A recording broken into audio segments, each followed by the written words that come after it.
I also kind of want to spread my wings a little bit, and everybody talks about Italy, and I've never been over there. So I don't know. I'm kind of torn. I'm like going to the unknown, check out a little bit of Europe, or go back to tried and true, or for sure the islands. Man, it's tough. Not sure.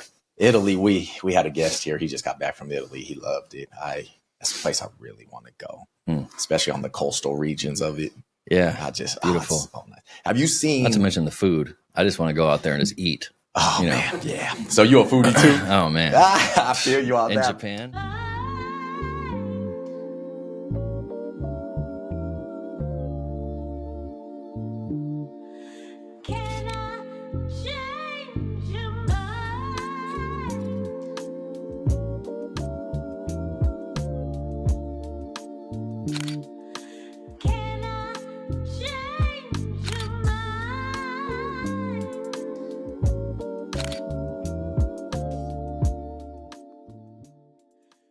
What's up, world? Welcome to another episode of Garage Talks 5417 podcast. I'm your host, Desmond Reynolds, the Peacekeeper.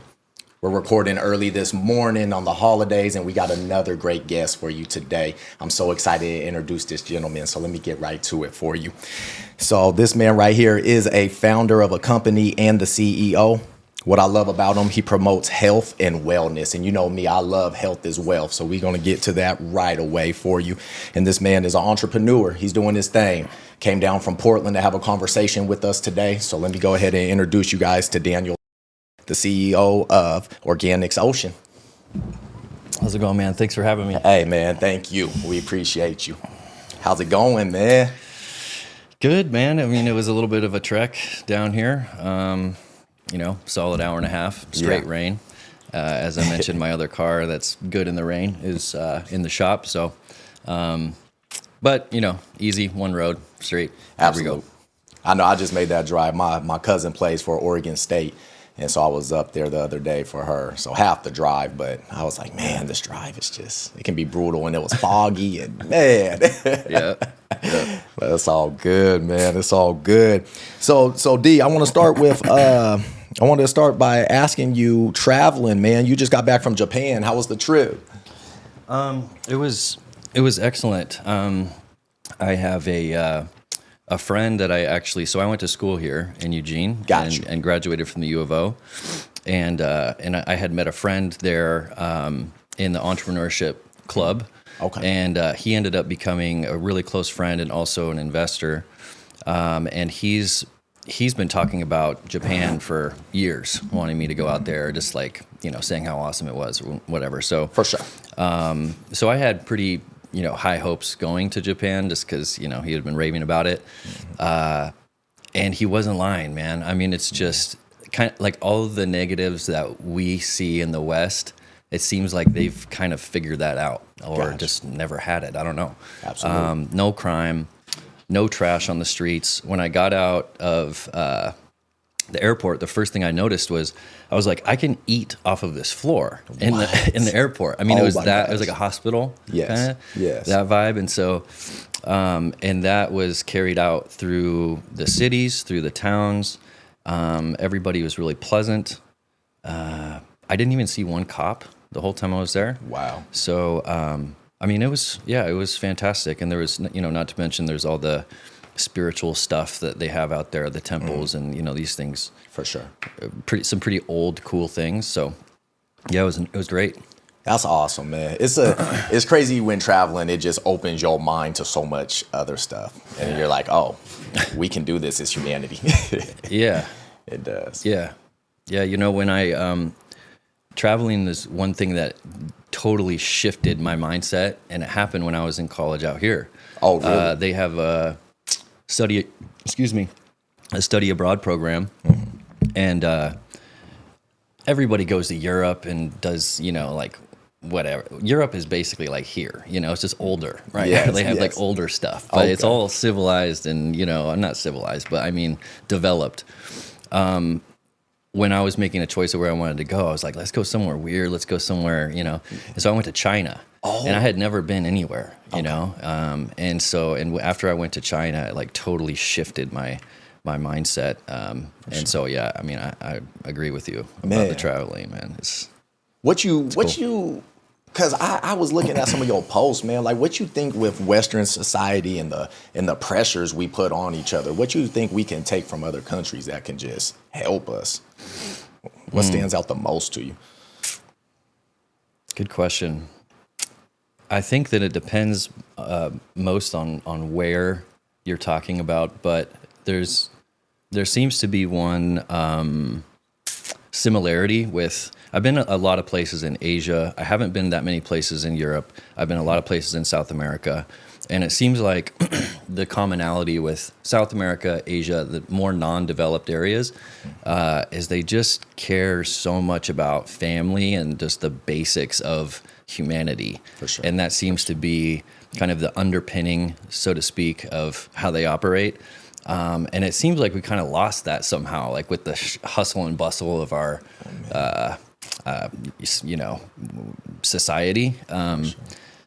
Kind of the constant one-upping all the time, And I mean, I'm guilty. I'm not saying I don't engage, but I think that's what I've noticed the most of. For sure. It's really common. It's really obvious that happiness is not derived from those things. It's the other stuff that those guys seem to focus more on. So absolutely. Yeah. D, I think too, to add on with you, like we put emphasis on the wrong stuff. Like it's nice to have some material items. One of my favorite sayings I say is just materials. It's nice to have them. But if we don't have the foundation of loving our family, honoring our family, we get so many like old folks home. Everyone says that. Other places we don't do old folks home. Like the family takes care of the elderly, their family there, stuff like that. Like I just think we need to put emphasis back to our families and loving one another instead of just focusing on the new house, the new car, and that, because that after you get it, after a while, it's just a car again to you. It's just a house again. And what's a house if it's not full with love? You know what I mean? Man, so true. So true. I had a roommate that just recently, so I bought a house for the first time. It was about a little over 3 years ago. And I had a roommate move in because I was just by myself in this huge house. Okay. And he pretty much stayed to himself for the most part. I didn't really like hang out with him as much as I wanted to. Got you. And so I remember when he moved out, I didn't think it was going to affect me at all, But it was like an instant shift, like what's a house without love in it, When he was gone, it was drastically different, and I had to find another roommate, because I had this big nice house and just nothing in it, So yeah, I agree with that.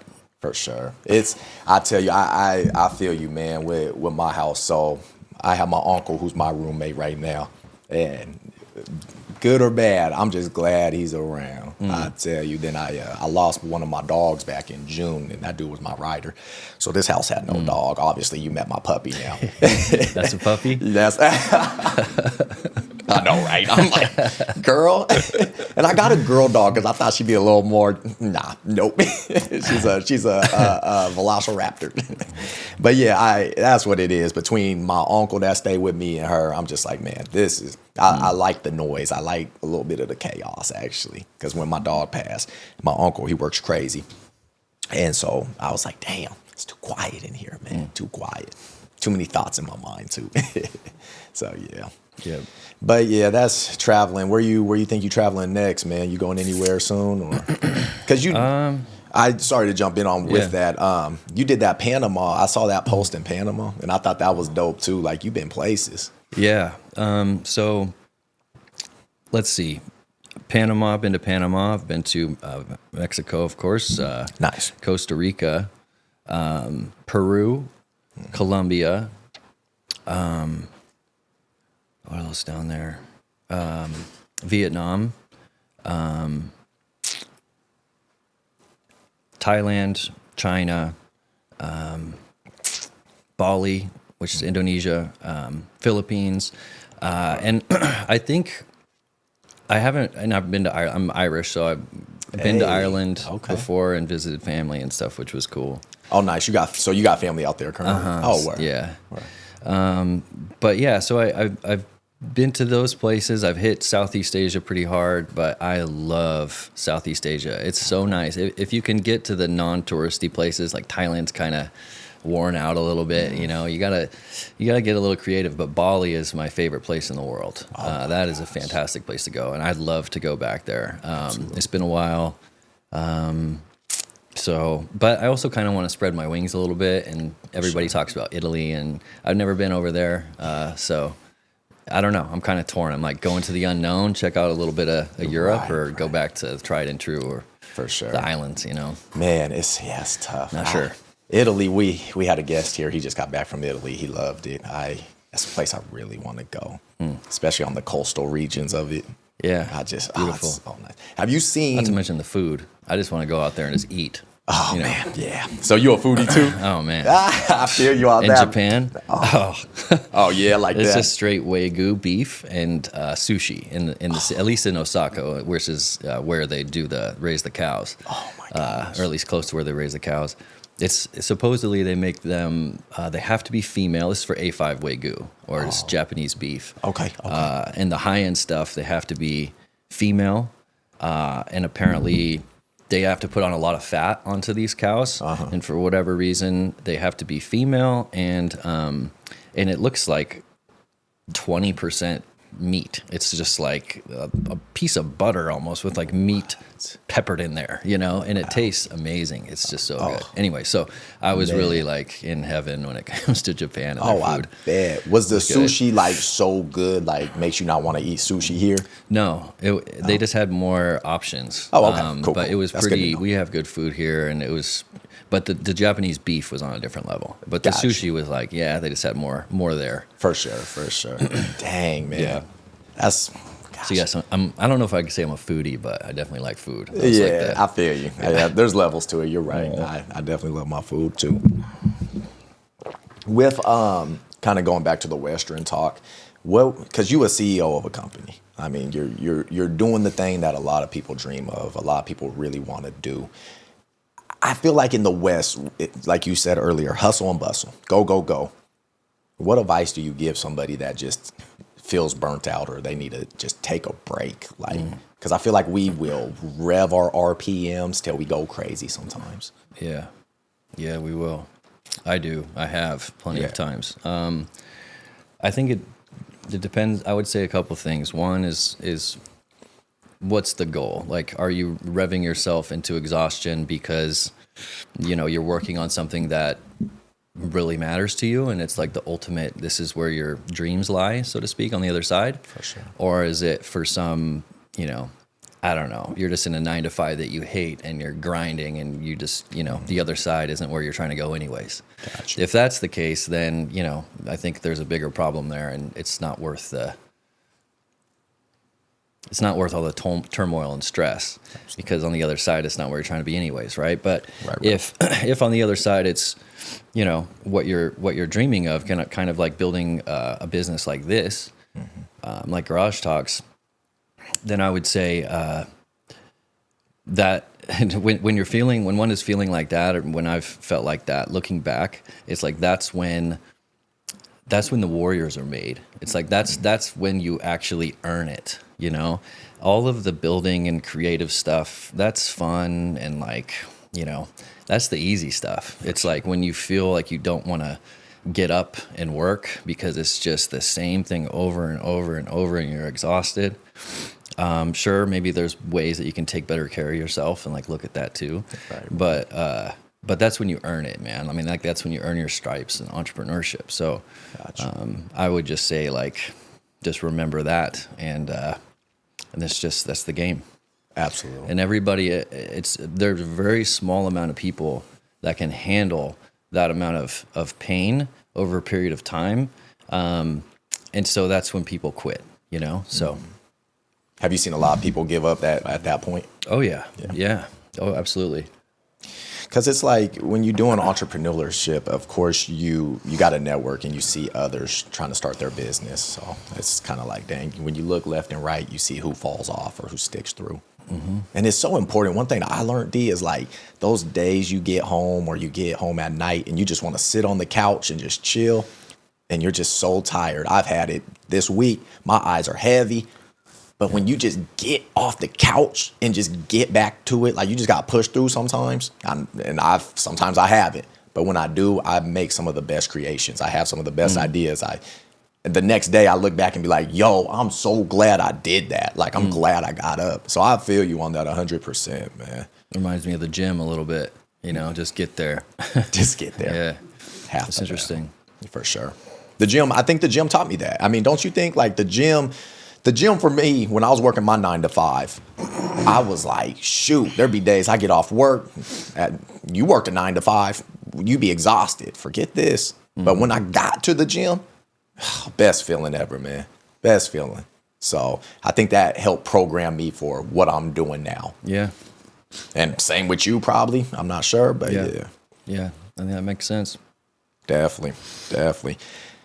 When you were working your 9 to 5, was it like, did you know I'm going to do my own business? Like why you were there? Because you said you were at school while you were working too. Depends on what time of my life, I guess you could say. But in which part? When I was in school or when I graduated school? Let's start with when you were in school. Okay. What was the question again? So when you were working and going to school, did you know you had a mission of starting your own company? No, I had no, I didn't even have a goal of doing that. My goal when I was in school was to become, climb a corporate ladder. My grandfather did that. He was the only successful person. He wasn't even really that successful. He just kind of he was really good at something, and it was the one person in my life that I could point to and be like, I have a lot of common with him. He's really good at that. I admired him. And so I wanted to be just like him and climb the corporate ladder. So I had no thoughts or dreams at all about building anything. I just want to plug myself into a company, essentially. Absolutely. What kind of company were you thinking at first to climb the ladder? I was thinking something along the lines of technology. I don't think I had a specific. Microsoft comes to mind. I don't know why. It was one of the big, tech companies at the time. For sure. But I don't think it really mattered. I didn't have any specific. I didn't really have any specific genre of company or anything that I was like, I have to make this specific thing work. Man, yeah. But yeah, it's a trip when you realize like this ain't it. Yeah.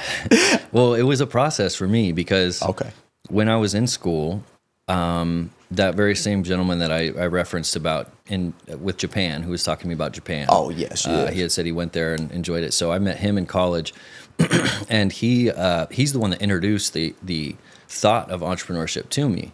I didn't even think about it. Like I never even. Nobody in my family did that. Like it wasn't on my radar at all. Mm-hmm. And so it was kind of a process for me of, this isn't for me. It took first him planting that seed, like, hey, people do this. They do this entrepreneur thing.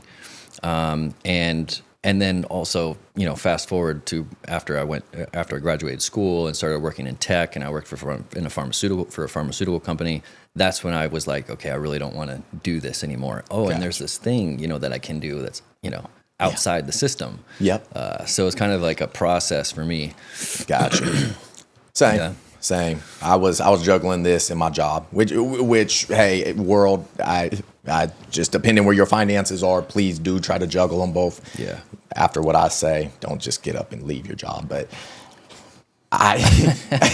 disclaimer. Disclaimer. I took a year. I'm about to tell Daniel this. I took a year of thinking, so don't just leave. But yeah, I was juggling, and I agree with you. It was a process. It wasn't just one day, oh, I'm done, this is it. But to start realizing, like, if I give a little bit more of my time and energy to this and a few other things I'm working on, we could really make something happen. So I admire that by you, and just making that push to say, you know what, I got to do what makes my heart beat. And it really pays off. It pays dividends. Yeah. But like you said, you're going to have some sleepless nights. You're going to have some nights where you're just like, what did I just do?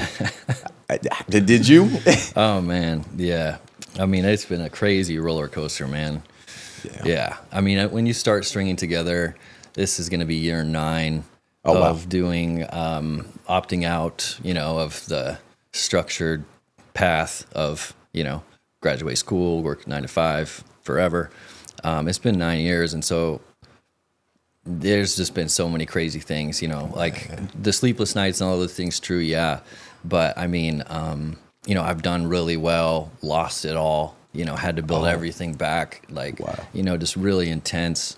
I had a company get shut down from by the FTC. Really? Yeah. And, now, what's FTC for those? Federal Trade Commission. It's I probably should be a little bit cautious, but I mean it's already done. But yeah, they're essentially like the internet police. Okay. And we could talk about that. I'm really transparent with our current customers and everything about all of what had transpired, but a lot of it I don't really even understand or know. Gotcha. But my point is that I've had to battle back some huge, very significant losses. I've had significant consequence both on the positive and the negative, for sure. And had to battle through those. And man, it is not easy because, when I don't know, it's just when you make a lot of money in a short period of time and you lose a lot of money in a short period of time, for example. Gotcha. It's just such a huge life shift. You know, it's just like the ground is moving from under me, from under oneself, and it's pretty intense. How did you hang in there with such a big swing? You come up, it's a roller coaster almost. You're up and then you're down. How did Daniel hang in there? How were you how do I bounce back from this? I mean, I don't know that I necessarily really did. I mean, I've had two times where I had, I guess you would call it a severe anxiety attack. Oh, wow. Where I ended up in the hospital twice. Shoot, okay. Just because my physical body couldn't handle the stress, essentially, and the whatever you call that. Revving those RPMs. Yeah, the RPMs, and then also it's operating at that high level of chaos and then having something negative just smash you from the side. Man. It's I don't know what you call that, but that intensity landed me in the hospital twice. And so I don't know if I really handled it, but I mean, I'm still standing, but it took me a long time to recover from those things. But I just didn't quit, I just never quit. And so I think that was the catalyst, really, just hanging in there. Absolutely.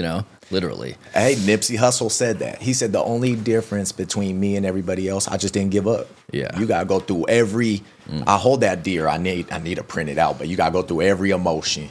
Happiness, sadness, all that stuff. He said you gotta go through it all. He said it's just I didn't quit.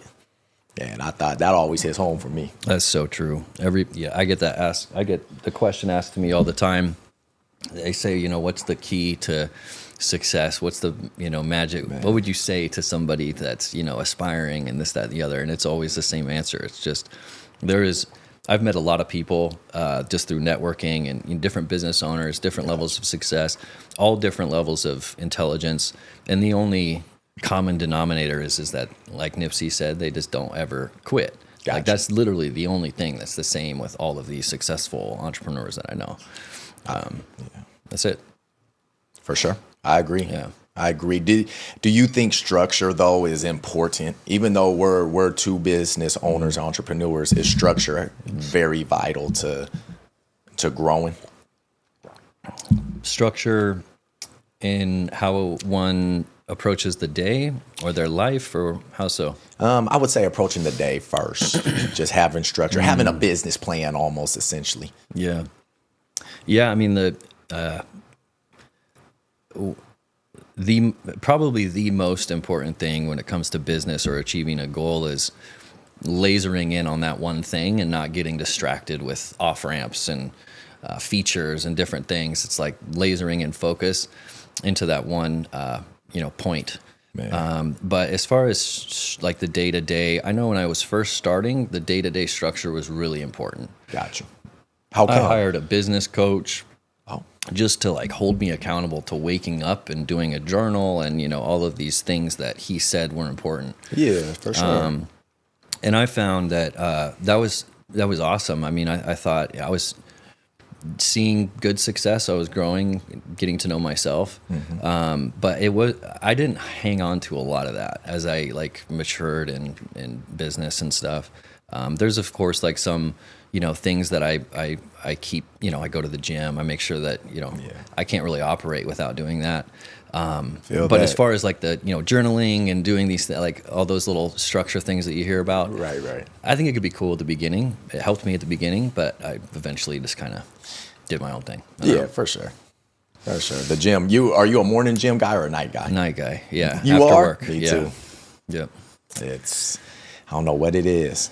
If I do it in the morning, I am grateful the rest of the day's open. True. Yeah. I'd be like, this is kind of nice.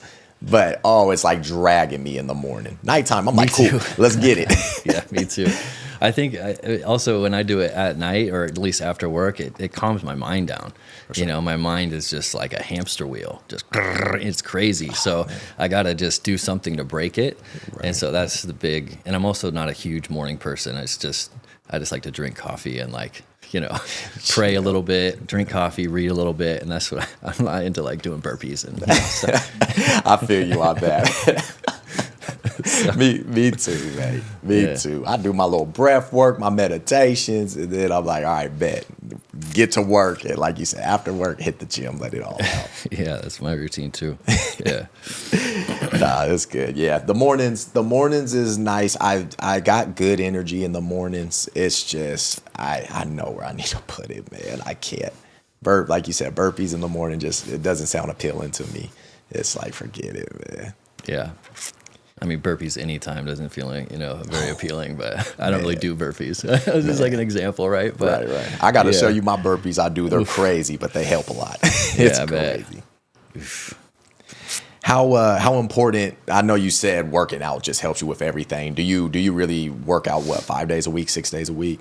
Usually it's always during the week. I really rarely work out on the weekend. Okay. But usually I'm there 4 times a week. Got you. Yeah. Got you.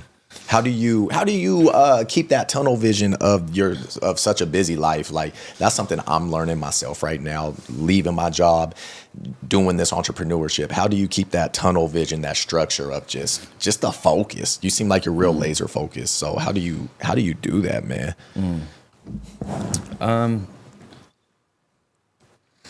Is it your product? I don't think it's the product. I think it's more the why around the whole scenario. Like I've always wanted to. My mom, when I was growing up, had a pretty difficult 9-to-5 situation. She had to drive an hour to work each way, and then she worked in like a cubicle type situation. At least for a good period of her career, and she worked for 30 years at this one place, and wow. And I just didn't want to. I wanted to have the freedom to be able to, when I meet my significant other, be able to do whatever we want to do. If we had kids, I can make the games and it's not an issue. Just not having any restrictions in life. So like that backbone has always stayed the same. It's like I still have that. So that's really what just kind of, I guess, keeps me focused, as you put it. And then, the other stuff, with building Ocean and making cool products and things, making a difference in different ways, that's kind of icing on the cake, so to speak. Absolutely. But yeah. So you always remember a mom. She's your reminder, like, hey, oh yeah, I got to stick to this right here because she did her 30. I got to keep pushing. Yeah. I don't want to do 30. Yeah. 30 for you, but not for someone else. I feel you. I don't want to do 30, but. Yeah, it's crazy. My dad, he's 30 at his job. He put his 30 plus in, and I thank him. I say to this day, I'm my only child. Yeah. Without my parents, you are too. Mm-hmm. Oh, okay. I see why we're vibing then. Yeah. It's.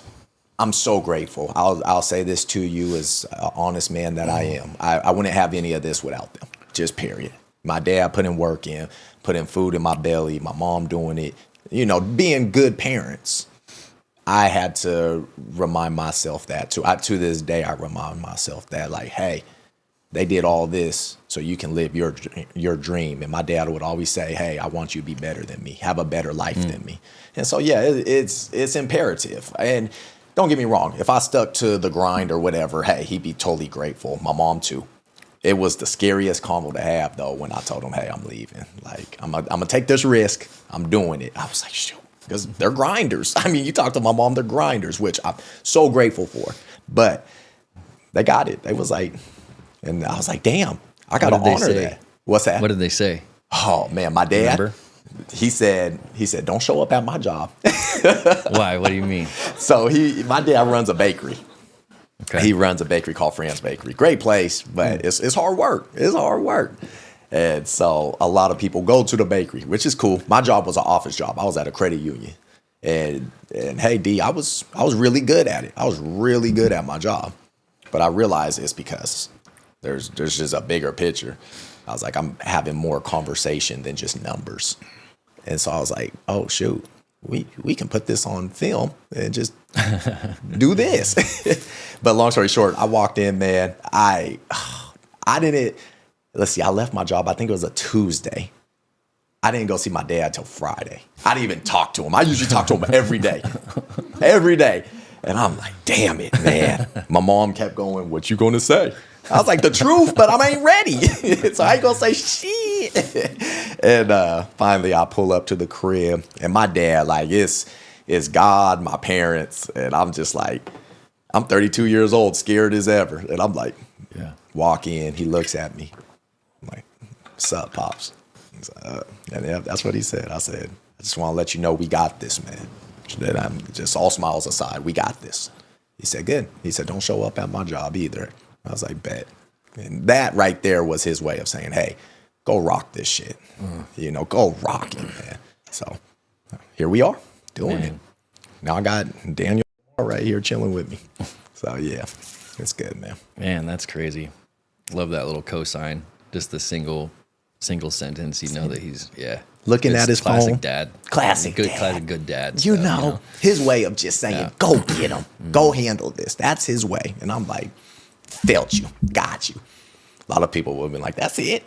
No, I got you. I'm with you, Pops. So yeah, that's what it is. How you deal with how do you deal with like doubters or the haters? Like as you were coming up and doing your thing, did you have people in your ear? Maybe you shouldn't do this, or people talking about your company, talking about your moves. How did you get them out the way? I think I've been pretty fortunate. I know that my family was certainly pretty scared. They come from the generation before us. I'm 38. Okay. Where it's just like you said, grinders, security. For sure. What are you going to do for health insurance? That was one of the first things that I was told, and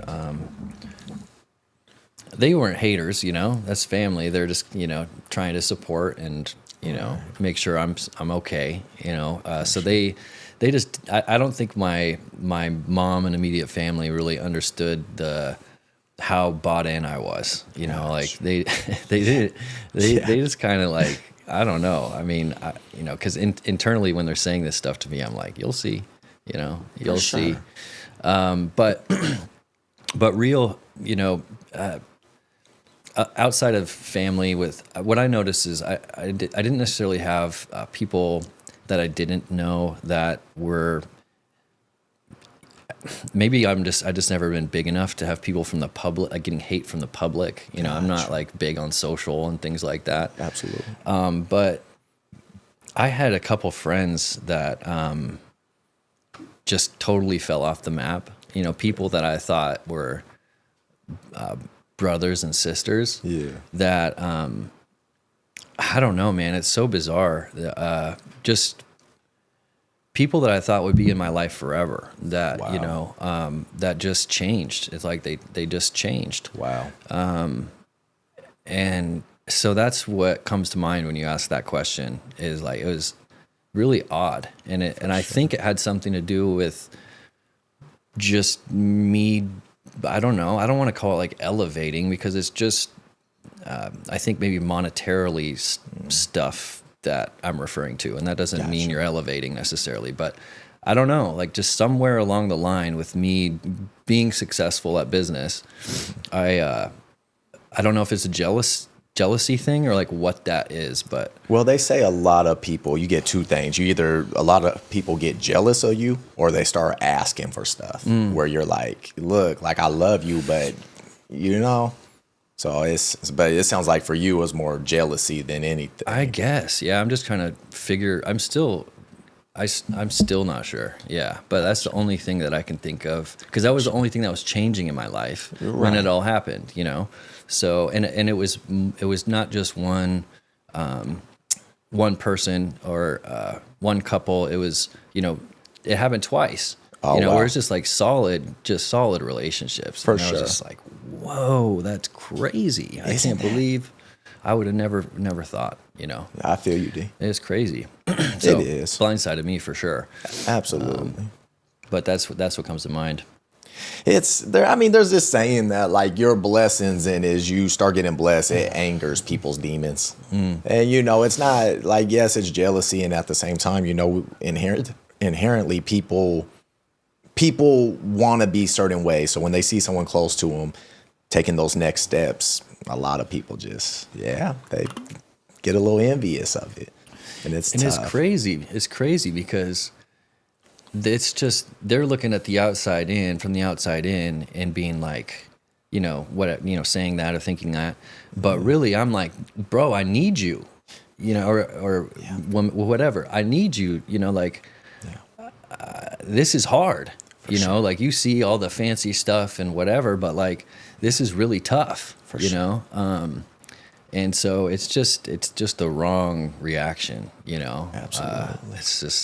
At least for me, it certainly didn't align, you know, with what I wanted or what I was hoping for. So it's not all glitz and glamour. It's tough. It's tough you out know? here. And D, I'm like, man, my motto right now, it's like we can all eat. We can all do things together. Like there's enough for all of us. I don't get this. I got to be better than you or be on top. We can all do it. I've seen families buy a big old house together, and they did it all together. They lived together. They built their businesses together. Like, I just don't get it sometimes. I love that. Yeah. Right? Yeah. Right. Like it's doable. I'm like, we can all eat. There's not like, oh, there's 100 spots here. No one else can. No, we can all do it. So that's what I'm trying to figure out myself. But Get like a big compound with your friends and family and build an underground bunker. And dude, I'm close. The way this world been, man. Farm. I don't know how to farm. Farm, yeah. But I'll get someone. Shoot, Joe know how to farm. I'd be like, farm, Joe. But man, yeah, something like that, man. Yeah, and kind of back to your family. I take it back. A family when they're talking, it's how do I say this? Not even respectfully, just truthfully. It's their survival instincts. Like you said, health insurance. My answer was, let's just hope I don't get hurt or sick. You know, that's me, right? That's my mindset because we on the go. But that's just, I realize family, they're not trying to be negative. It's just their survival instinct of how is my son, how is my grandson, my daughter, or whatever, going to provide for themselves. Because, you know, they want to see us win, but risk and reward, right? And no, they can stay at the solid job and be good. So that's something I personally had to digest. Like they're just worried about me. They're not speaking down on my craft. They're just hoping I'm okay. Does he have food? Does he have the bills paid and all that? Yeah. So that's one thing I definitely had to grasp quickly doing this. So Yeah. for sure, man. Going through, speaking of, we got your product here. You're it. You're the CEO. You're the owner. You started this company, man. So you mind telling us about it, exactly what you do, what you've created? Yeah, sure. So I'll give you a little bit of the timeline. So I graduated college and worked, in normal jobs. I was in tech first in San Francisco, and then got into pharmaceuticals after that. And it took me about 3 years to figure out I didn't want to be doing this, the thing that I referenced before about my goal with becoming like my grandfather and working my way up in a business. Absolutely. I thought I'm going to take a shot at doing something myself, and this e-commerce thing is looking interesting. So, I did that, and then the second project that I started, the first thing that I did ended up being successful, but just for a really short period of time. And so that gave me a taste of like, whoa, I'm not even good at this, and I'm making money at this already. What? It gave me it made me realize how big the internet was.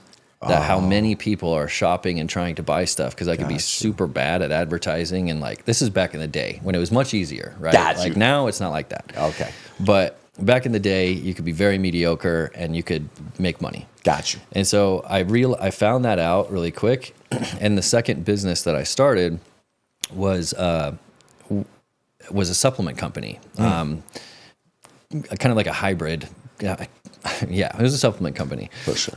But I got into that because I always loved supplementation. I always loved working out. I was into food. Yeah. It started when I was in junior high, late junior high. I was just really skinny. Okay. And I was trying to play football, right? Like I was good at soccer, but I wanted to play football because the ladies like football players. Love to play. They didn't like soccer players at all. So now it's kind of different, right? It's kind of I like the soccer players. I'm like, I would, yeah. You're like, what? You gotta, yeah. So anyways. What position in football did you want? Receiver. Receiver. Okay. Mm-hmm. Yeah. So I was really small. I was just getting crushed by these kids. I was like 6 foot, 145 or something. Ooh. It's like, so I got really into eating and figuring out how, eating 5,000 calories a day, things like that, trying to get my weight up. Mm-hmm. And so since that point of my life, I've been just a mad scientist, and it never stopped. I've just always been into, how can I modify what I'm putting into my body or what I'm doing to my body to get like some sort of result. Absolutely. Yes. I don't know. And so that never left. And so it was like kind of a natural evolution after the first thing that I started on the internet worked to trying to figure out something related to this. May I ask, what was the first thing you did? It was so crazy. It was like a lawn and garden internet, like e-commerce store that had just like a handful of SKUs. And that guy that I was talking to you about from college helped me run ads on Google for it. Gotcha. And I fulfilled all the products myself, just like packaging it in my apartment. Gangsta. Yeah, it was just like, yeah. So anyways, and so the second business that I started, and I should actually, before I get into that, when I was in college and I met this gentleman that I'm referring to, who he ended up becoming an investor for Ocean. He's been involved in every single project that I've ever started since college. Wow. And I've been involved in every single project that he started since college, like vice versa. Love it. In every single one. And so, and when I was in school, he brought me into his little entrepreneur group, which it consisted of 2 other guys. One was a developer. 2 of them were developers. And then he was kind of like the CEO visionary guy. Gotcha. Not technical. And then he brought me in. I was good at like sales, whatever. I had really no skills coming into that other than just natural like salesmanship. Mm-hmm. And so they were building apps and doing all these things. And so I had already failed a couple businesses with these guys before I ever started my own thing. Gotcha. So like, the first business that I started was really not the first business that I was involved in, if that makes sense. Yeah. We had already been doing group stuff because they had brought me into their little projects that they were doing before. So, anyways. So with that, real quick, D, I'm getting from that networking is essential. Yeah, every single one of those guys, except for one, we maintained a relationship all the way through, and have evolved all the way through. One owns a crypto hedge fund The other one owns a medical device company. And back in the days that I'm referencing, we had nothing. So, Nothing, man. yeah. See, so network and fellowship, be together, work together. Iron sharpens iron. Absolutely. For sure. I love that. Yeah, someone told me build it and they'll come. And it's true. You start building and people see that energy with you. And it's like, okay, let's help each other out. People weed themselves out and other people show what they really trying to help you with and trying to do. So true. Yeah. Yep. Okay, so you guys did that. So then I got to ask this, working pharmacy, were you like, I ain't trying to put this in my body? Oh, dude, that was... D, we keep it real, safe space. I know you were looking at the ingredients like, oh no. I can tell you this, that I thought that was the pinnacle of, it was the pinnacle of sales jobs at the time. I was in tech sales, software sales, which was really good money, and I was making six figures the first year I was out of college. Wow. It was like really good in San Francisco. It was really good work. What year was this? Let's see. So this was, I was 20, so 11 years ago, almost 12 years ago. Okay. Yeah. Almost 12. Yeah, when the internet was really starting. Yeah, everybody had a startup. Everybody had angel investors throwing money at them. I mean, if you just had an idea in San Francisco, you were getting millions of dollars in investment. Wow. Just people were just throwing bets everywhere. And yeah, the internet was just massive. It was software as a service, SaaS. The SaaS. I guess you could say. The time of the internet when SaaS was booming, software as a service. Gotcha. Products like Shopify, things like software. Gotcha. So, yeah, what was it that we were? You were working the pharmaceutical. Oh, yeah. So ingredient. So this was the pharmaceutical job was an elevation of the software sales because they give you your own car. They, the top reps are making more money, and you get to help people, quote unquote, right? So that's where I was coming from. I was like, oh, wait a minute, I can get a company car, I can make more money, and I'm going to be able to help people at the same time. This is better than making some random, CEO in San Francisco a bunch of money. So it took me only about 10 months to realize that was not what was going on, so I left really quick. I only lasted a year, and what was going on is it was basically the pharmaceutical salespeople nowadays. They were basically food delivery people. You just go into these doctors' offices and you bribe them with food and coffee and stuff like that to try and get them to stop in between their appointments, the doctors, to stop in between their appointments so you can talk to them about, hey, you need to prescribe more of this, or hey, here's this new drug. It's the worst. It's literally the worst. God. Before I started working, you used to be able to take them to soccer games or football games. You could take them to concerts. The doctors? The doctors. Wow. You had this unlimited budget from the pharmaceutical companies, and you could just do whatever it took to build your relationship with the doctor so they would prescribe more of the drug. Wow. When I started, they had all of these rules in place because what had happened is people were like, doctors were getting in trouble. They were paying them like astronomical amounts of cash. The pharmaceutical companies were paying the doctors cash. Just to take the product. Just to sell more or just to prescribe more of the product. What they would do, let me tell you exactly what they would do. Yeah. They would pay the doctor to go speak about the product, about this new drug, right? And then, but really what was happening is they were just paying the doctor a bunch of money to prescribe more of. There was just a background deal to prescribe more of said drug.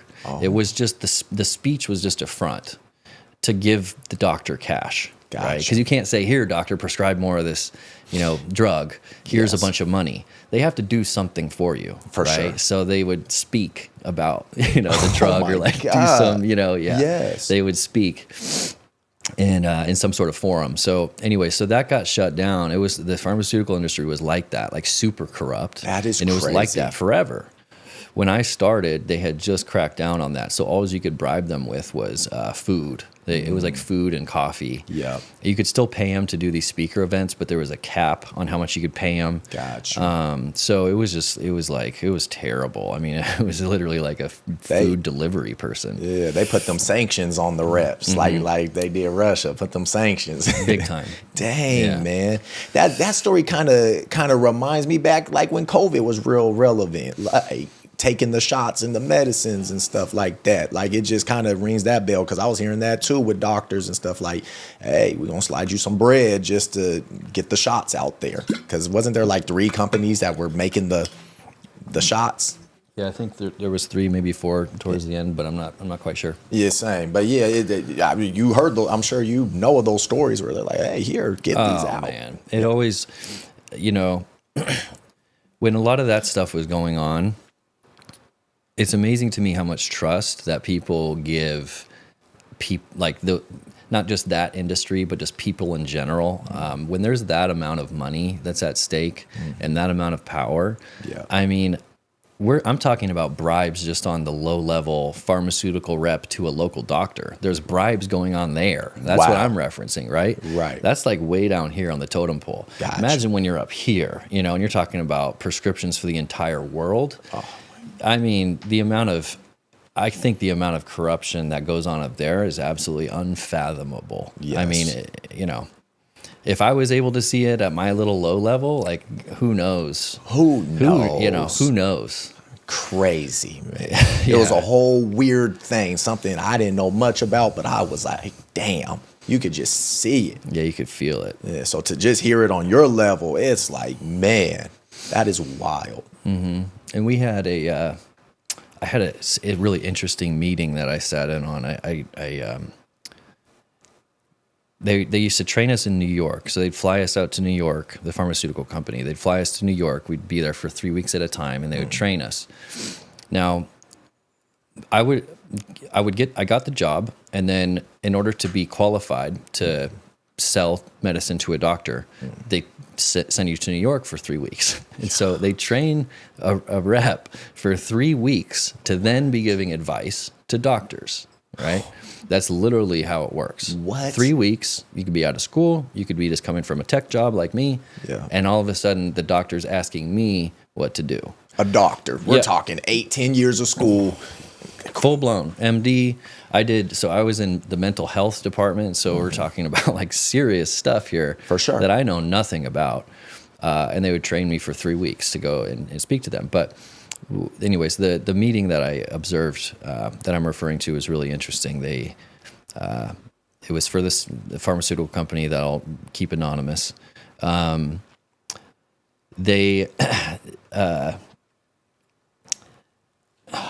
What was it? They would have these. They would find these companies that are there's actually a lot of good companies in the medical field that are really trying to make a difference, right? For sure.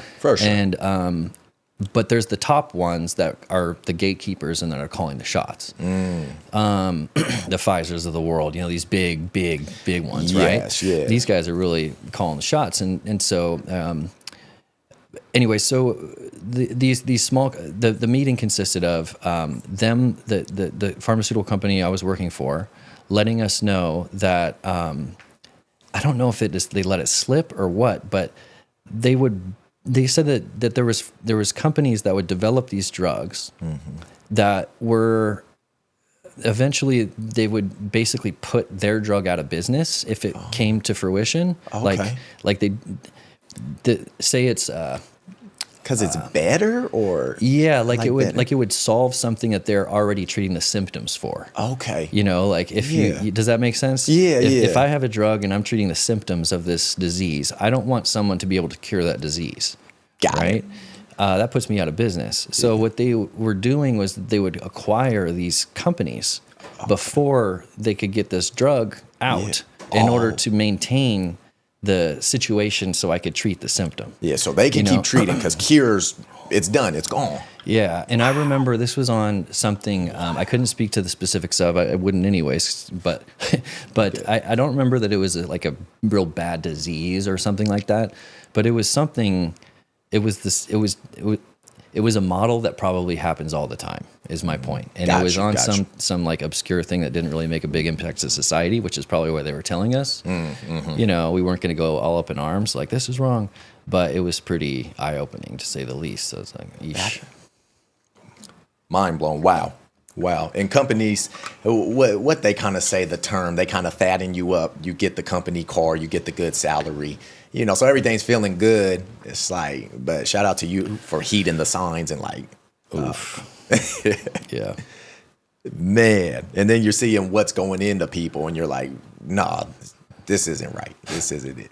Yeah, I didn't see anything like that. Like on my side, it was, I didn't know enough about the drugs to really know anything. So I was just, yeah. I got you. I know more about this stuff now than I did when I was working there. Let's put it that way, yeah. For sure. Gosh, man. So with Organics Ocean, how did this happen? Did you just say, I'm starting the company, I know the ingredients? How did you pretty much how did Daniel cultivate this? How did this start up and build up? Yeah, it's funny. We got derailed with a little rabbit hole there. No, that was cool. Yeah. Shoot. Thank you. Awareness is so important. Yeah. So what happened is all this fast forward there. I came out with a couple products throughout the years. Some did really well. Some failed. I invested in a couple companies. After I learned a little bit, I started a consulting company. Okay. I invested in a couple projects and consulted for those projects. So I would say, okay, I'll invest, but I want to be involved because I know that if I'm involved, I'll have a better chance of succeeding. Absolutely. Right. So I more would hands-on. Invest into it and then bolt myself onto it in some way. And so after doing that, I learned a lot, and so I mentioned the business that got taken down.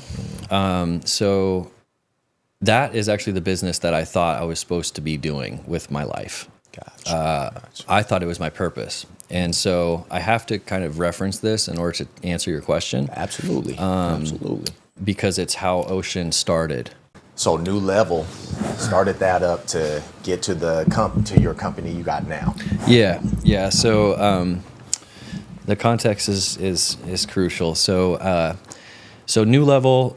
The reason why I started New Level was because I stumbled across some research on the internet, like Google Scholar and things like that. Okay. I look at studies that way, so I can see what ingredients are doing what. That's where you find that stuff. You could Google it too, but Google Scholar is a culmination of these studies, and I found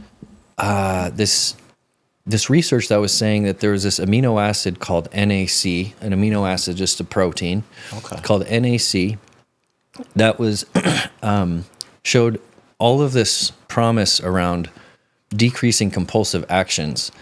People with like hair pulling issue, there's all sorts of interesting quirks that people have where they're compulsively doing something. Hair pulling being one of them. Got you. Biting your nails? Yeah, biting your nails. Okay.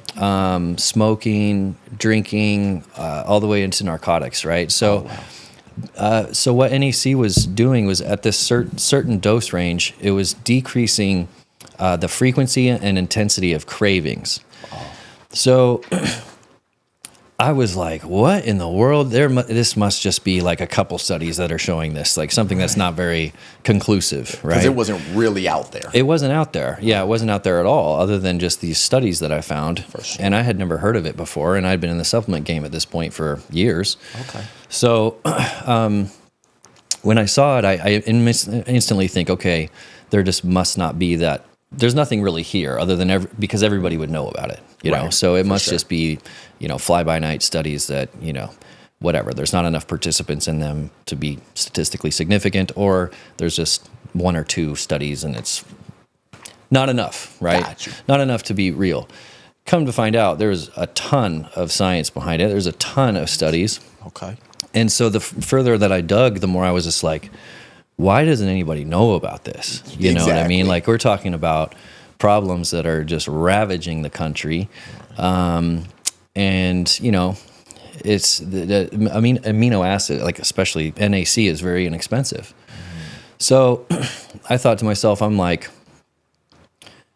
this thing certainly isn't a magic pill that's just gonna like magically cure all of these people. For sure. But if someone took this and it decreases their cravings by, I don't know, 20%, 10% even, then like that seems very worth it to me.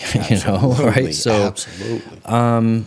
so I was like, man, I think I'm onto something here, because I know how to do e-com. I know how to get this to everybody in the nation. Like, I know how to advertise on a mass scale.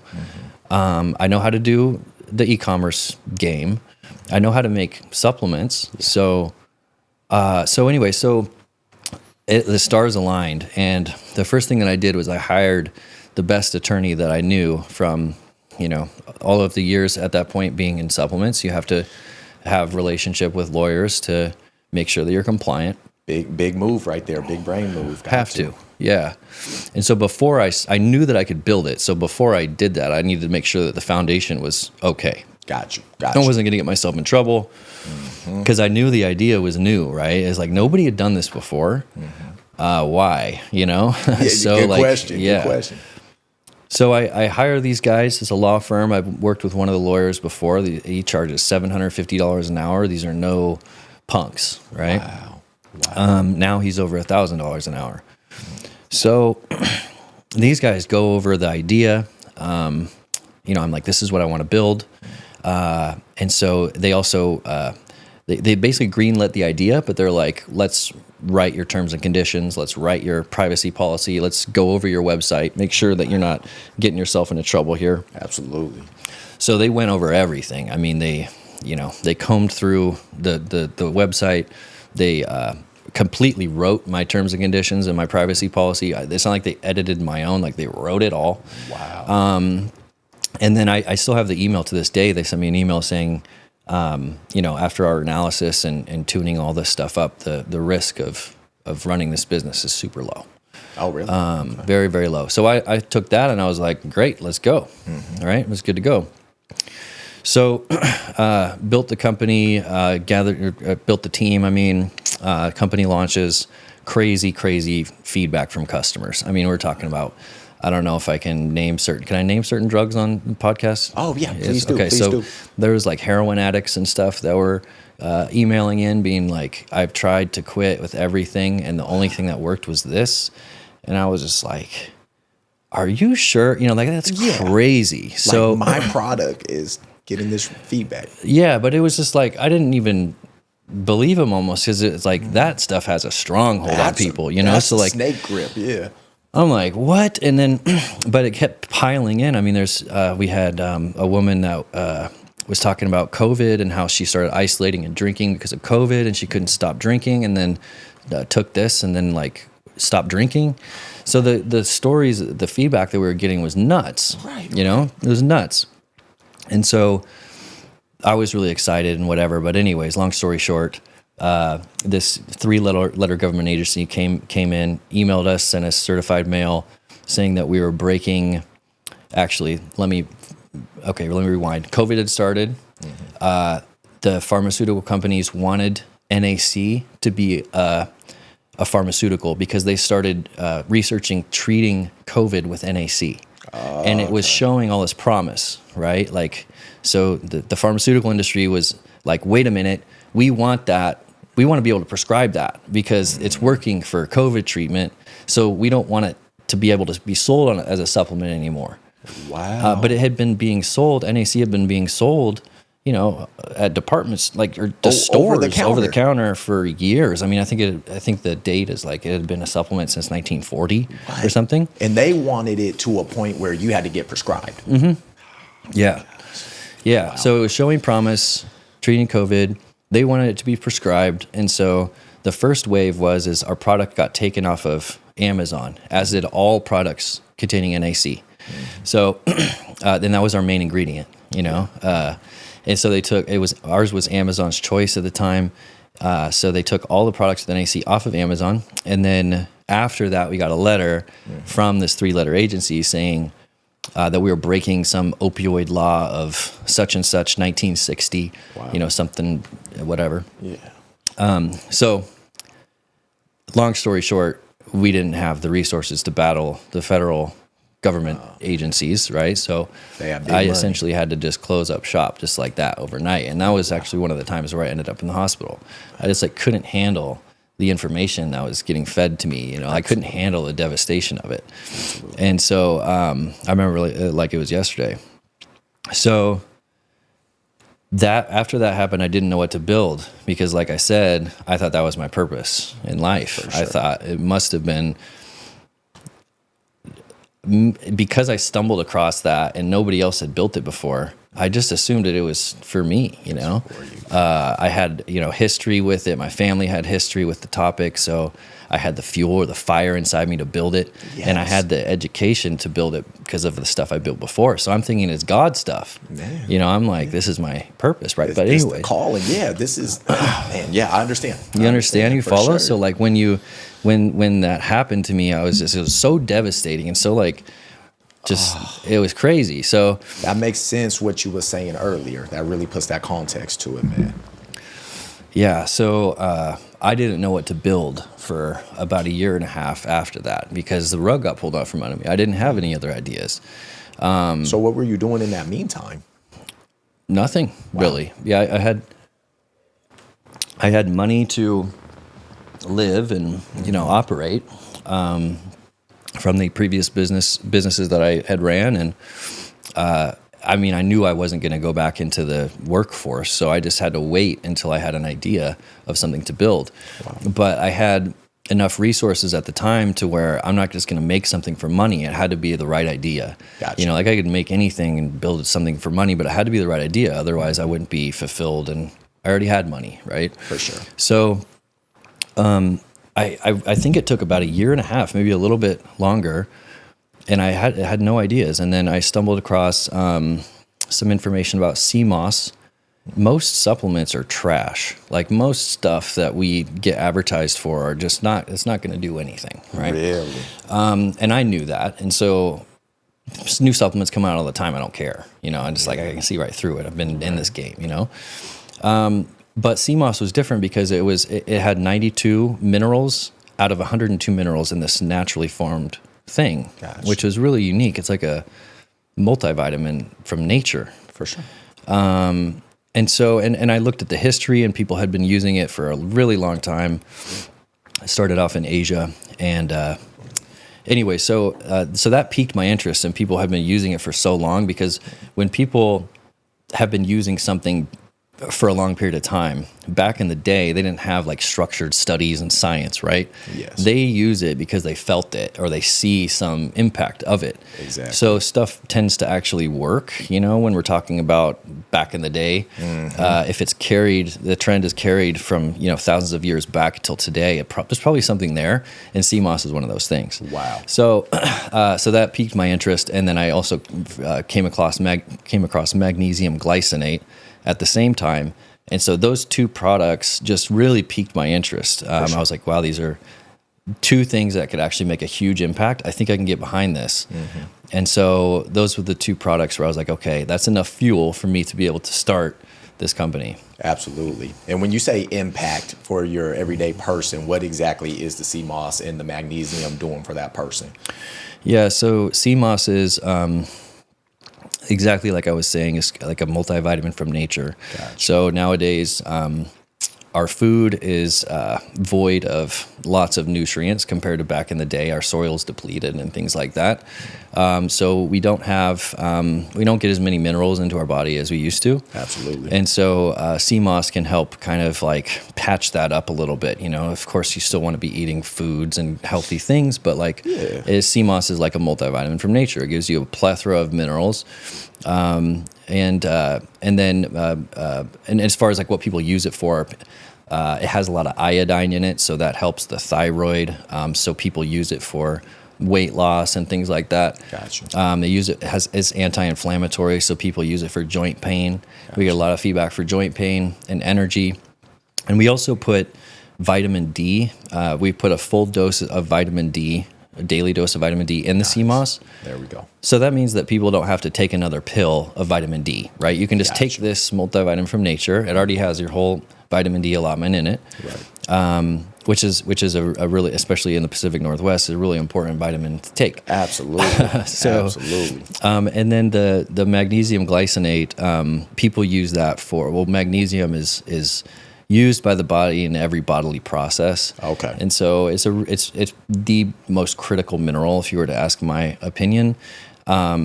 And it's really good for sleep. People use it with tremendous results for sleep. For sure. And with muscle cramping. Those are like the two things that people use it for. So, and it's certainly the best reviewed product. It's this one here. It's certainly the best reviewed product that I've ever made. So, I can't wait to try this, man. I can't. Yeah. That's my favorite product. Yeah, that is amazing. Seriously. So we source the minerals from the Dead Sea, which is unique. All these over-the-counter brands and the popular brands on the big marketplace I won't name. Everybody shops from here. So everything comes from China, right? Like that's how they're able to sell it so cheap for like under $20 a bottle. It's because it comes straight from China, right? Gotcha. And so the quality is really low. It doesn't mean it's not what it says it is. Right. It's magnesium, right? But the quality is terrible, and it's filled with tons of toxins, heavy metals. Man. And we test, we test our product as a powder, as a finished product. The ingredients get tested 3 times before they reach the customer. Oh, wow.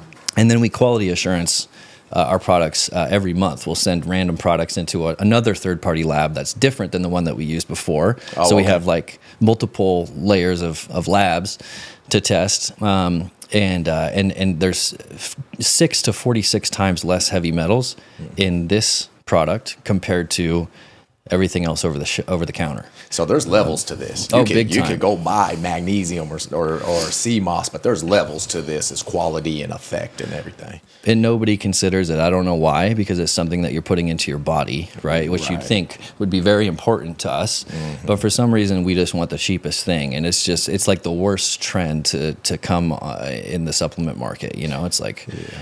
It's this race to the cheapest thing, and luckily for us, like we can prove the difference. When we test it, we test for heavy metals, we test for salmonella, we test for lead, arsenic, etc. And so we can see, here's the difference of what you're paying for. Look, it's pretty exactly. Yeah, so we post that stuff on our website. Good. Everything that you see gets tested, and that way, someone, if they buy She Legit and they buy magnesium, they can go to the site and see. Okay, this is what I'm putting in my body. For sure. This is the exact, lab test from this batch. Mm-hmm. And so it's totally transparent, which is nice. That's amazing. And see, I mean, just you having that fire to give back to people and help people is amazing. Like there's no feeling like it. So for you to put your brain to this and create these products that's amazing, man. Salute to you on that. Thanks, man. I know there's no better feeling. Yeah, it's fun. It's fun. It's like a chess game, and at the same time, we get to disrupt a lot of the, things that go on that people don't know about. Yeah, the system that's in place and stuff. Yeah. Yeah, it's fun. Man, I mean, when you're making this, were you literally, when starting out, like 2 Chainz in the kitchen, just cooking, just figuring? I mean, for real. I mean, how? Literally, yes. Like literally, yes. Yeah, we were in the kitchen mixing stuff together. Yeah. Wow. No, that was in the gardening days, the first business. Yes. But when it comes to something that people are ingesting like this, no, of course, like we got to go through the proper manufacturing channels and things like that. Got you. Yeah. Man, I always wonder, because I'm like, dang, do you just get these ingredients and put it in a pill and be like, does this pass? Yay, nay. Yeah. Yeah. In the States, we have some regulation. Not everybody follows it. It's kind of like the wild, wild west. So you're really relying on the legitimacy of the company. Gotcha. The FDA supposedly, they don't really regulate the market. So everybody thinks that supplements are FDA approved and things like that. They're not. Wow. The manufacturing facilities are FDA registered, meaning they have to register with FDA so they know that they're operating.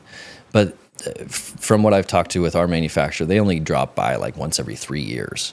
Wow. So there's really not a lot of oversight, and you really have to rely on like, the legitimacy of the company. Wow. Yeah. Wow. Which is interesting, right? Because there's not a lot of transparency with these companies. Like, when's the last time you've seen a CEO like me sit in front of a camera and be like, I own this thing? Yeah. That's really rare. Very true. I can only think of a handful I fit on one hand. Yeah. I can only think of, when it comes to this part of life, you and one other person, Jeff Logan, on his Become Nutrition. So I salute you to that. I mean, this is what people need to hear, what people need to see, because it's our bodies we're putting stuff into. Like, Man. This is important. So, and we're never the cheapest. It's like, in order to do it right. Yeah. We pay our team a really, really good wage because we have the best customer service. Gotcha. You can't do that. You can't service customers in the right way without, money, resources. Exactly. And so when you're talking about, the other brands and the other models are just different, and the price the reason why you're able to get it so cheap, it's at the expense of you. Gotcha. It's so. Gotcha. Anyways. It's let's just be real. They're taking shortcuts. It sounds like a lot of shortcut taking, multiple ways.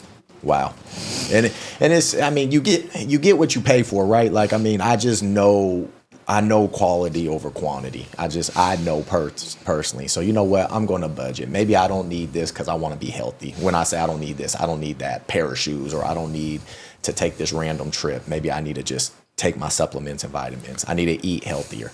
If it really matters, you're going to put the time and the resource in it. Mm-hmm. So exactly, yeah, sacrifice like what a cup of coffee every day or something to get the better product. Perfect example, yeah. Coffee, you add that cup of coffee at Starbucks, you spending $50 a week, $60. Yeah. Or you can get good supplements and be good. Yeah, a lot less than that. Yeah, it'd be like a drink of coffee. Dude, seriously. Yeah, but yeah. It's crazy. And so once I processed that, I was like, oh man. And people are like, gosh, you seem so good in your energy. You just must have a good, well, I take care of my body too. I mean, so it's imperative. And for you being a CEO of a company to come here and educate us on that, that's huge, man. How many employees do you guys have? Well, we have a lot of employees and contractors because people work from around the world on the business. So about we're right around 40. Okay. Wow. And a lot of them are contractors. We can't employ people from India or the Philippines or South America because, tax implications and things like that. The government needs their piece. And so we can only hire contractors from those places. Gotcha. It basically just means that they're not on payroll, that we pay them differently. Gotcha. But, they're, working on our stuff, just as much as any other person would. Absolutely. And there's about 40 of us total, a little under that. But the customer service department grows, so fast. Like it's every other week that we're hiring people. So I don't know the exact number today, but right around there, yeah. That's amazing. A lot of mouths you're feeding. Blessings to you, man. Thanks. A lot of families you're taking care of too. So that's amazing. Yeah, we did like Christmas just bonuses and stuff for and gifts, gifts and bonuses, and it was like the cost of a Lexus. It's like, man, our team has really gotten big. You're like, ooh, I love y'all though, but ooh. Yeah. You know what's cool about you too, Daniel, is like you've been through the corporate stuff, so you just get it.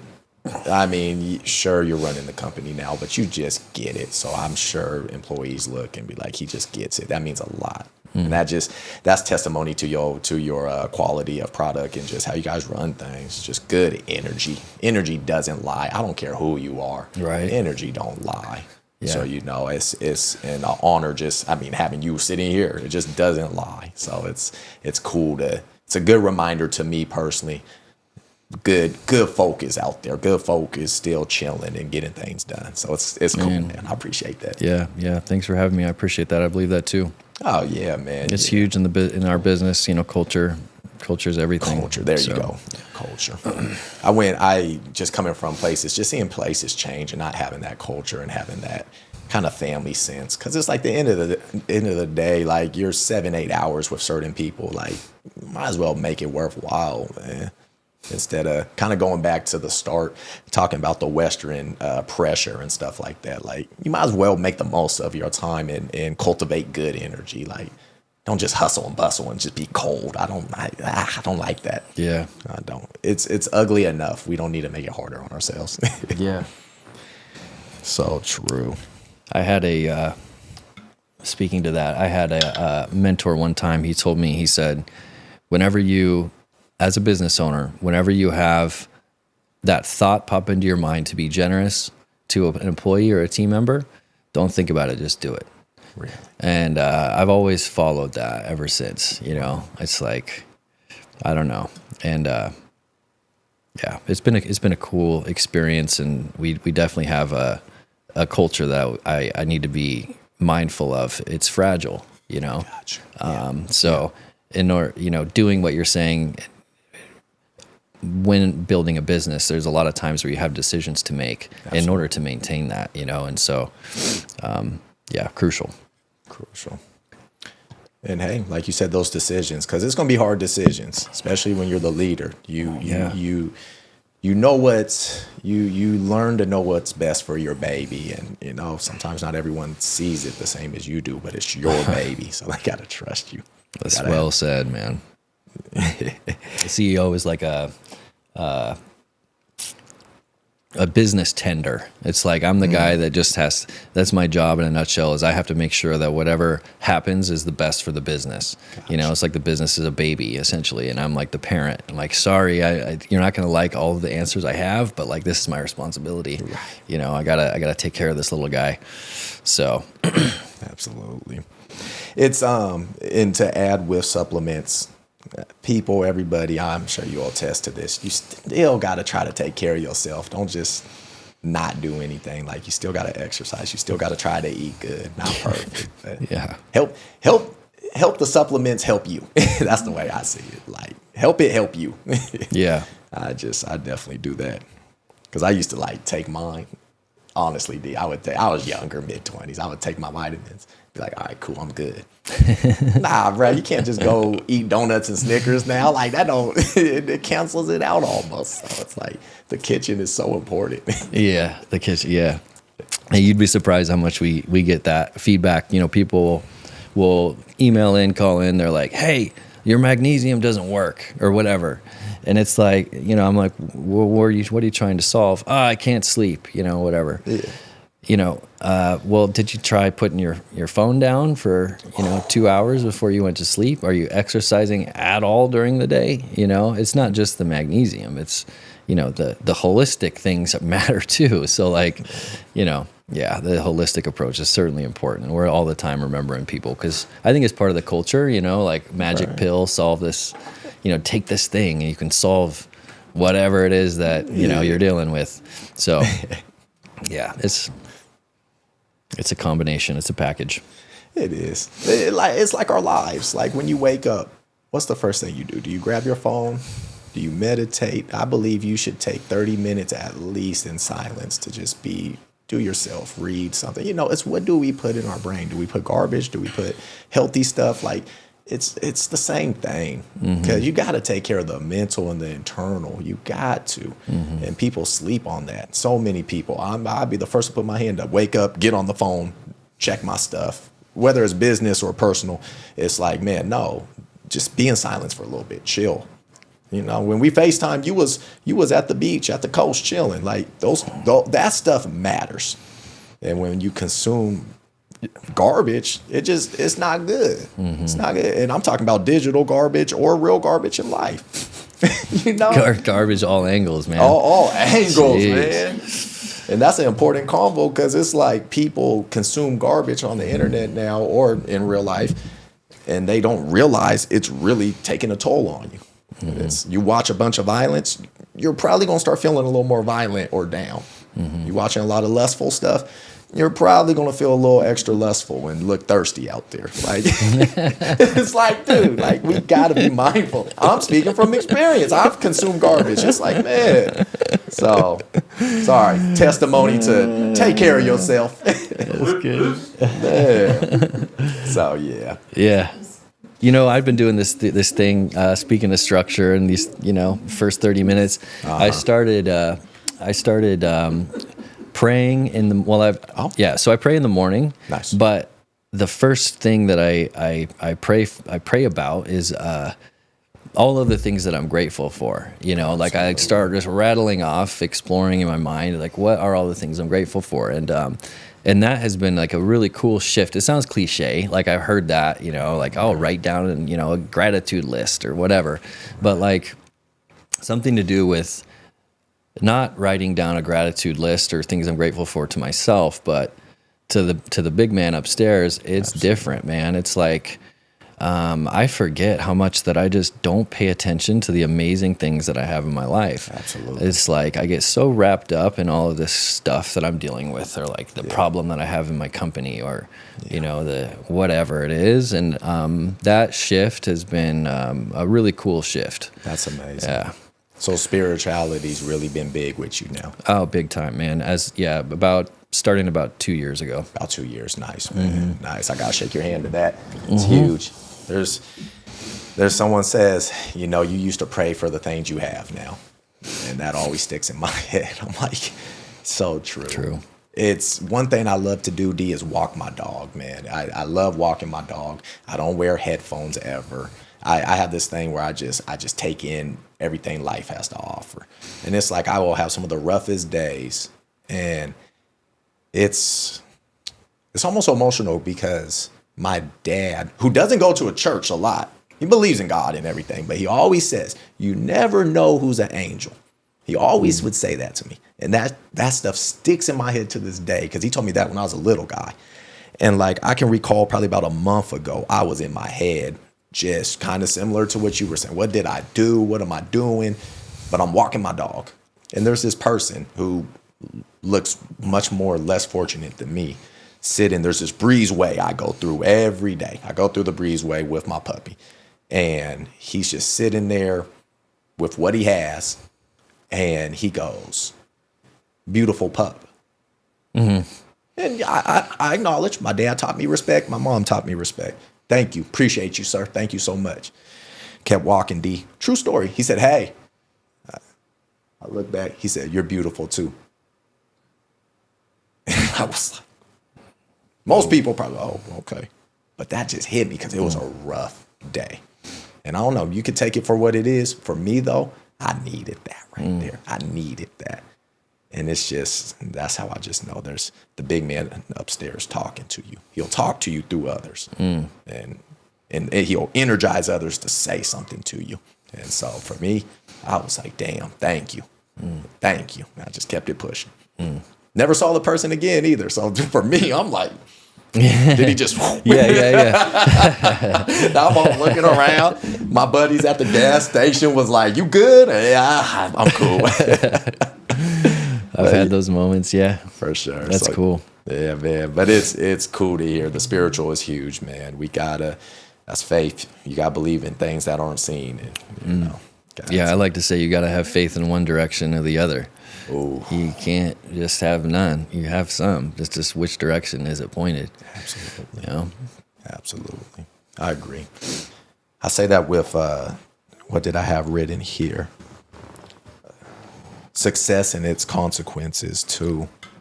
I kind of wanted to touch on that because I've been thinking a lot lately. Success, people forget success can be a two-way, or you could go left with success or right. You could go up or down. Like, people don't realize you could successfully fail in life. Like, it takes levels to really just hit rock bottom and fail. And it takes levels to hit the mountaintop. And I always stress that with people. And I feel like you're the perfect person to talk to about that, because we all have a choice in success. You can continue to keep pushing through the hard times, the laziness, the unmotivatedness. And you can also choose the opposite. You can choose to keep going down, keep drinking, keep not taking care of yourself, stuff like that. I think that's real important too, because it can go either way. It's just up to you which way you take it. But yeah. Yeah. I mean, there's costs to it too, you know? I don't know. People, often look at from the outside in, and they, it's I won't say our fault. It's often my own fault if I portray, success on the internet, and I portray a highlight reel, then that's what people think is reality, But there's a lot of cost to the lifestyle of entrepreneurship, and I guess even just when one makes more money and things like that. Who was it? Biggie that said more money, more. Who was that? Yeah, Biggie. Was it Biggie? More money, more problems. I mean, he wasn't lying at all. He was like that, being quite literal. Like there's something that I miss about just being broke and not having anything to worry about. Really? Like it's just not having. What? Yeah, it was so freeing. So I don't know. I don't think I can really speak to how to have that feeling and also be monetarily successful at the same time. Right. I don't think I've achieved it. I don't know how to do it. Man. I still, worry more than I should. I still, when one, I didn't come from money. I was the first in my immediate family to graduate school. Wow. So my dad was in prison for my entire adult life. Wow. So, and when I was a kid, he was in and out. That's all I could remember was that, communication through letters from jail and things like that. Wow. And so, but I don't, it's like, I don't want to lose when I come from humble beginnings. Absolutely. And when I made some money, I don't want to lose it, So Absolutely. Like I struggle with that. Maybe I have a higher degree of fear because of not wanting to lose. I don't want to end up back here, It's like I don't want to end up in the cubicle either. Yeah. And so I think that's something I just have to work on. I don't know the answer to it, but it's the struggle. But it is needed. You keep your fire lit. I mean, it's a balance. J. Cole, one of my favorite rappers, does say that. He's like, there's days I wish I was just back to what it was. He does, and I get what he's saying. But when you're blessed with the opportunity to help others like yourself, or like even J. Cole, he says, I speak life into people. It's like, that's what you have now. That's what God put to you to say, hey, you get to give back to others now. And that's what the beauty of it is. I mean, I get what you're saying. It's tough, but also those reminders of, oof, I can't go back. I just can't do it. That's huge, man. Yeah. It's huge. It's a blessing and a curse. I mean, I get it. I know. It is. I know. It's like that life balance, how the universe is set up, It's just, right. There's never any free lunch, It's like, where is it? I want it, I'm trying to get real. that. I feel you. Man, I'm trying to have your problem soon. Right, yeah, I know. See, but yeah, dude, I don't know what, I've really been blessed a lot the last year and a half, like more so than any other time in my life. And it's weird that it happened at the same time when I gave my life to God. It was like right after. I don't know. I mean, but I'm really curious to see like what he's trying to do with the business and the resources that I've been able to generate just more recently. Absolutely. Because I'm telling you, bro, like, you wouldn't understand unless you came from the industry, but the things that are falling in place with this brand specifically are so impossible. Like the scale at which we've grown is so impossible. I've never seen it done before. Like out of all of the people that I know, smarter than me, more successful than me, built businesses, sold businesses, whatever, I've never seen anything take off like this. You got different doors open. And I'm not making those doors open. I'm just showing up to work. Like I'm showing up to work and doors are just flying open. People are plopping down in my lap, just like, and I'm just like, whoa, okay.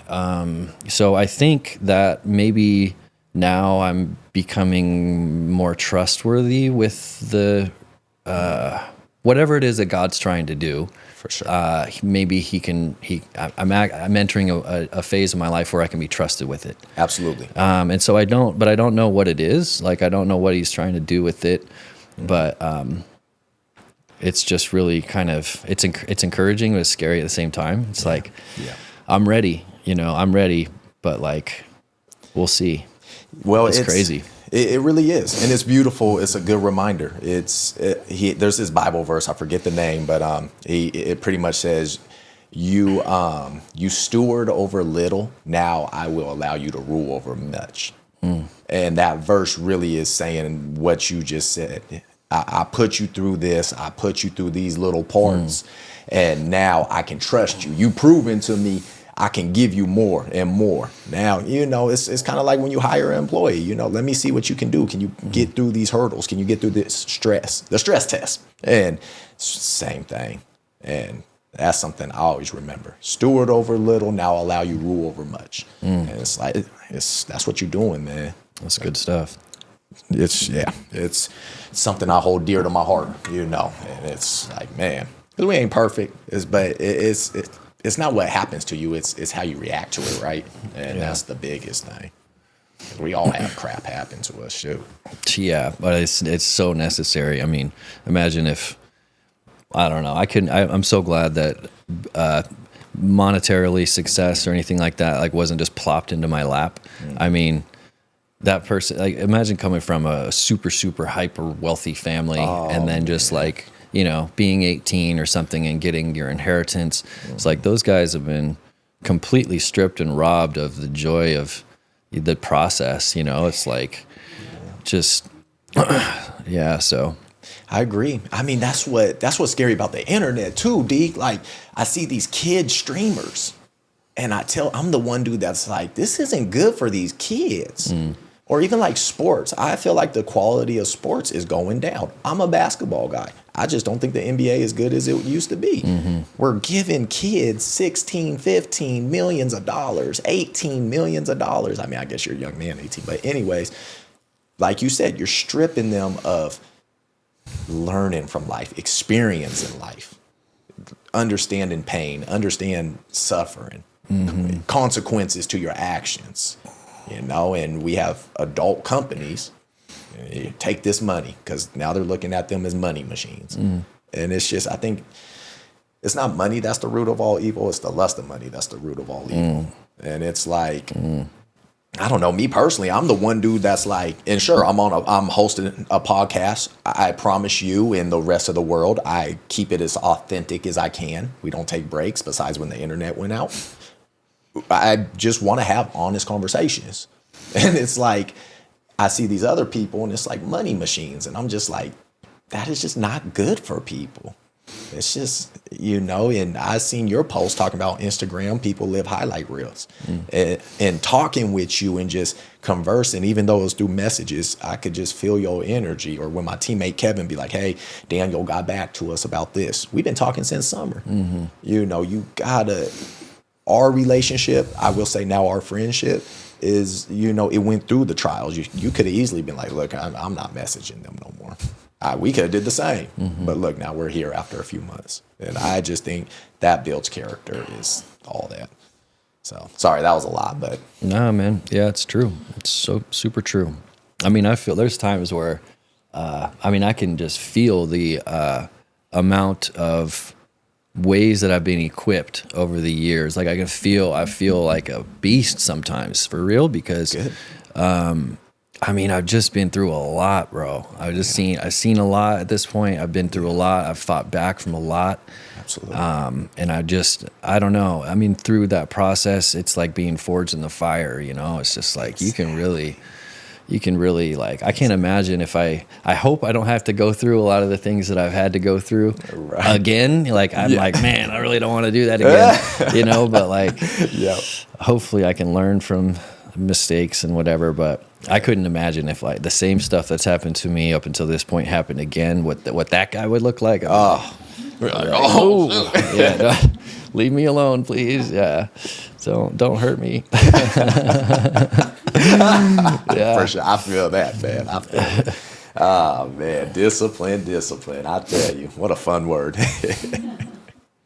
But it's true. I know. When you go on IG, though, it's crazy. You see everyone living a highlight reel, and it's like, man, just put the real stuff out there. Like, just be real. We all going through it. But, you know, and then when you put good stuff, more people cheer for you because they're like, oh, he's been going through it. So good for him. You know, that's where I think the pendulum will swing in people's favor online. But. Man, you guys are the what you're trying to do here with the, you know, like we were talking yesterday and you said, or the day before, and it was like, you know, we want to be sensitive to your business and things like that.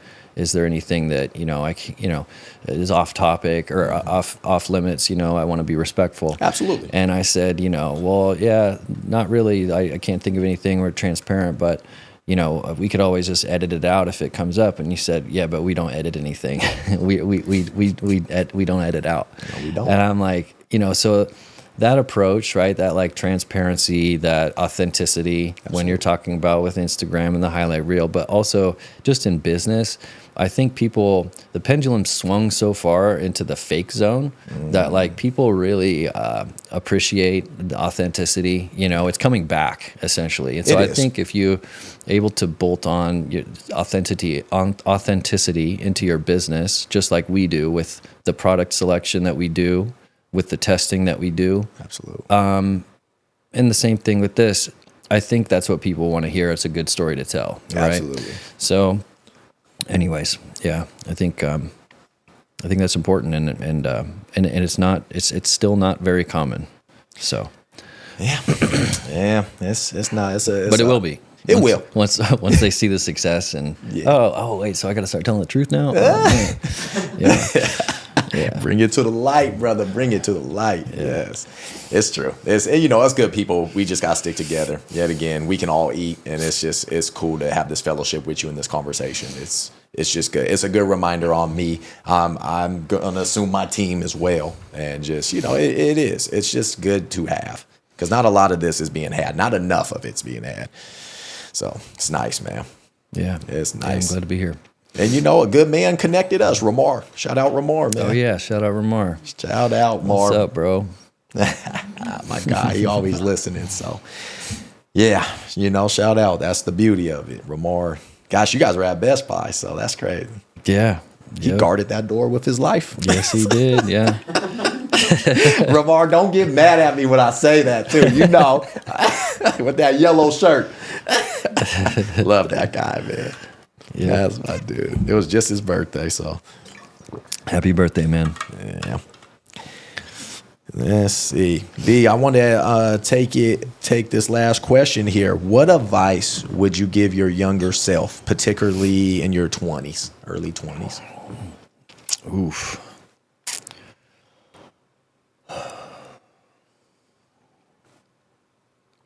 That's a good question, but there's a little spin on there with the age. I think that I would, man, I don't know if I could say it in one sentence or like specific idea. Well, I let's put it this way. I think that I idolized the wrong people when I was younger. And it influenced the way that I made decisions and absorbed information. I was absorbing information and paying attention to the wrong people. Absolutely. And the wrong types of people. And take, for example, I have a stepdad that is just the most amazing man ever. Like, he treats my mom really well. Yeah. He treats people really well. He's never angry. And he's not someone that generally people would point to and be like, this is my role model. But he is, I have learned so much from him. And I just don't think that I learned from good people like that enough. You know, I was more paying attention to the people on TV, on social, and like all these movies and things like that, hip hop artists and things like that, you know? And I don't know why I idolize things like that. It's really interesting. But now it's like I idolize it's the stepdad that nobody knows, you know? Yeah. And so I wish that I would have done that. I think that I would have maybe had a more fulfilling 20s, you know? Absolutely. So that's dope. That's dope advice right there. Same. A lot of people ask me, I just be like my parents, man. I mean, God gave me my parents, so I'm like my parents, man. It's just funny as I progress in life, the things they told me, kind of like the angel story. You never know who's an angel. Yeah, no, and just certain stuff like that. You know what? That reminds me. You're saying that. What I'd also bolt onto that is I would say, to myself in my 20s, I would say, don't let the experiences that you had in big church, like big church religion, define or don't let that define what God is. Gotcha. It's so easy, and I did this too, to like attach what God is to what man has made God to be, religion, Yes. Catholic Church, things like that. Those are all like flawed systems that we have created as people to try and do people things, you know? Those are not representations of God. Gotcha. And I think that I made that mistake, and as a consequence, separated myself from God for a really long period of time. Gotcha. Because I was able to say, well, look at what they're doing to these little boys. Well, look at what they're doing with tithes. Look at how corrupt this is. Mm-hmm. That was true, but that doesn't mean that that's a reflection of God. Absolutely. Right? So Absolutely. I would bolt that on. Certainly. I love that. I love that. It's your relationship with God, not the church, with God, you and God. The church, it's nice to praise, and hopefully if someone finds a church they're comfortable, they feel home, but if not, it's your relationship with God. So I feel you. I do. And he says that, praise me all the time, not just on Sundays. That's dope, man. That's dope advice right there. It's real. I can't wait for you to see our recording with our guest last week, Brandon Maddox. He's a pastor, and he touched on some stuff, and I can't wait to release that one. I asked him some good questions about just everything with the church, with people who's teeter-totting, and he had some excellent answers. And he really listened and then responded. It was cool, man. It was cool. Nice. So I can't wait to hear it. Yeah, we gonna get that out. I like guys that are changing the status quo a little bit, like ruffling some feathers a little bit, but they're like sold out at the same time. For sure. Man, I love that. So I look forward to it. Experience. And that's what I love about your story. So my mentor, I took up a mentor a year and a month now. I finally put a mentor in my life. And I chose him. God brought him to me, or I chose him, whatever way, because I knew he'd been through life. He's really in the church now, knows the Bible, but he's been through this stuff. So I was like, okay, I could really just be open with him. I could really just lay it out, and he's not going to put me down or nothing. I think that was essential for me personally. And, he knows his stuff, but he's like, look, young man, we slip, and that's all right. You get to learn how to get back up. And I'm like, bet. That's what I need to hear instead of discouraging, He'll keep it real. Hey, you messed up on that one, but nothing too bad. Mm-hmm. Yeah. Awesome, man. Well, D, any last things before we close out? I can't think of anything, man. I think we covered a lot. I just appreciate you guys giving me the opportunity to come out. And I wish you guys the best. I think you're onto something. And that's in fact why I reached out to you, right? I was like, wow, that's a good host, and that's quality content. The cameras look good. The set looks good. All of the stuff that the team puts together is noticed. So I think you guys are going to do really well, man. So I wanted to get on before you got too big, For sure. So I appreciate that. Yeah, thank you a lot. Yeah, shout out to Mom's Decorating. It means a lot, man. We work hard as hell, so we're trying, man.